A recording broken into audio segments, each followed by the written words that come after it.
अस्सलामु अलैकुम वरहमतुल्लाह। मक्का मुकरमा की ताज़ा तरीन वीडियोज़ और तस्वीर सामने आती हैं जो कि सोशल मीडिया पर इस उन्वान से शेयर की जाती हैं कि क़यामत की एक और निशानी पूरी हो गई, अब क़यामत बहुत करीब है।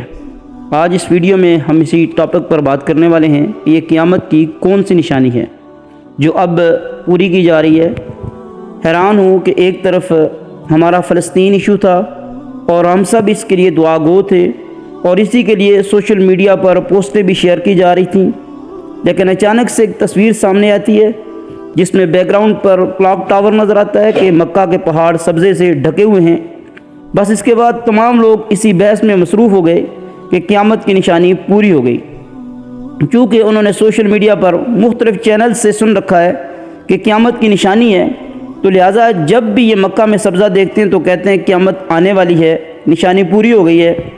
लेकिन बाकी जो क़यामत की निशानियां हैं जो इस हदीस में या दीगर अहादीस में बयान की गई हैं, इनके बारे में न तो कभी सुना, न जानने की कोशिश की और ना ही ये लोग परेशानी पैदा करने से रोकते हैं। किसी भी चीज़ के बारे में थोड़ा सा इल्म हो जाना या एक हिस्से का इल्म हो जाना हमेशा ख़तरनाक होता है। लोग फिर इस पर यह हदीस पेश करते हैं कि जब क़यामत करीब होगी तो मक्का के पहाड़ यानी अरब की सरजमीन सरसब्ज़ हो जाएगी। लिहाजा वो कहते हैं ये क़यामत की निशानी है जो पूरी हो चुकी है। लेकिन वो इस हदीस का पहला हिस्सा नहीं पढ़ते कि नबी सल्लल्लाहु अलैहि वसल्लम ने फरमाया कि क़यामत के करीब लोगों के पास इतनी दौलत हो जाएगी कि कोई ज़कात देने के लिए निकलेगा तो लेने वाला कोई नहीं होगा। तो क्या ये सूरत हाल पूरी हो गई है? इसके अलावा क़यामत की एक और निशानी जो दूसरी हदीस से मिलती है कि दरियाए फ़ुरात खुश्क हो जाएगा और इससे सोने का पहाड़ निकलेगा। ख़बरदार तुम में से कोई इस वक़्त को पा ले तो इस सोने में से कोई हिस्सा ना ले। अभी तो दरियाए फ़ुरात भी बह रहा है और सोने का कोई पहाड़ भी नहीं निकला। इसके अलावा कई हदीसें हैं जो क़यामत की निशानियां बतलाती हैं, लेकिन अभी तक वो वक़्त नहीं हुआ।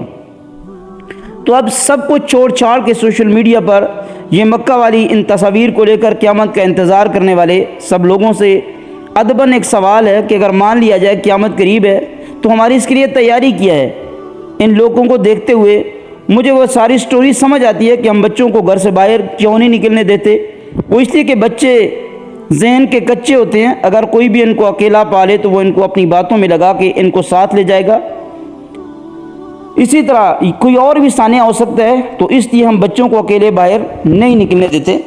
सोशल मीडिया पर हमारी आवाम भी बच्चों की तरह है, इनको कोई एक बात मुख्तलिफ और अच्छे तरीके से, अच्छे लहजे से, अच्छी अरबी में बता दे तो इसको ये तस्लीम कर लेते हैं, मान लेते हैं और धड़ाधड़ वही कॉन्सेप्ट शेयर करना शुरू कर देते हैं। सिर्फ ये क़यामत के हवाले से ही नहीं बल्कि और भी इसके अलावा कई टॉपिक्स ऐसे हैं कि लोगों को चंद चैलेंज से पता चल जाता है कि इस मामले की बैकग्राउंड या हकीकत ये है। हालांकि वो बात सच्ची नहीं होती, लेकिन लोग इसे मिन वन मान लेते हैं। फिर हर कोई कई सालों तक यही कहता रहता है कि क़यामत की एक निशानी पूरी हो गई है। जैसे पाकिस्तान में एक बात बड़ी मशहूर थी कि 1965-71 की जंग में नीचे बाबे थे जो हवाई जहाज़ का बम कैच करके वापस उन्हीं को मारते थे तो वो जहाज़ तबाह हो जाते थे। ठीक यही सूरत हाल है कि सोशल मीडिया ये हम सब बच्चों जैसी हरकत करके खामखा का इज़्तिराब पैदा कर रहे हैं कि क़यामत आने वाली है। भाई उस वक़्त तो सबसे ज़्यादा ज़रूरत इस वक्त फ़लस्तीन के बारे में बोलने की है। हमें सबसे ज़्यादा पोस्टें फ़लस्तीन के हक़ में शेयर करनी चाहिए।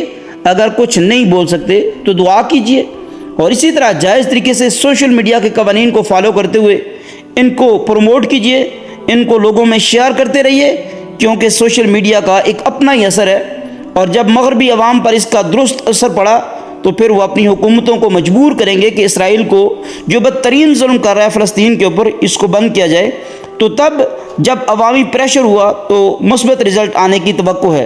तब तक हम अपने फ़लस्तीनी भाइयों के लिए दुआ खैर तो हर वक्त कर सकते हैं। इसलिए इस तरह की फजूल बातें जो बेसरोपा बेसलस बातें होती हैं उनके ऊपर यकीन नहीं होना चाहिए। अगर वीडियो अच्छी लगी है लाइक कीजिए, हमारे चैनल पर नए सब्सक्राइब कीजिए। Thank you very much.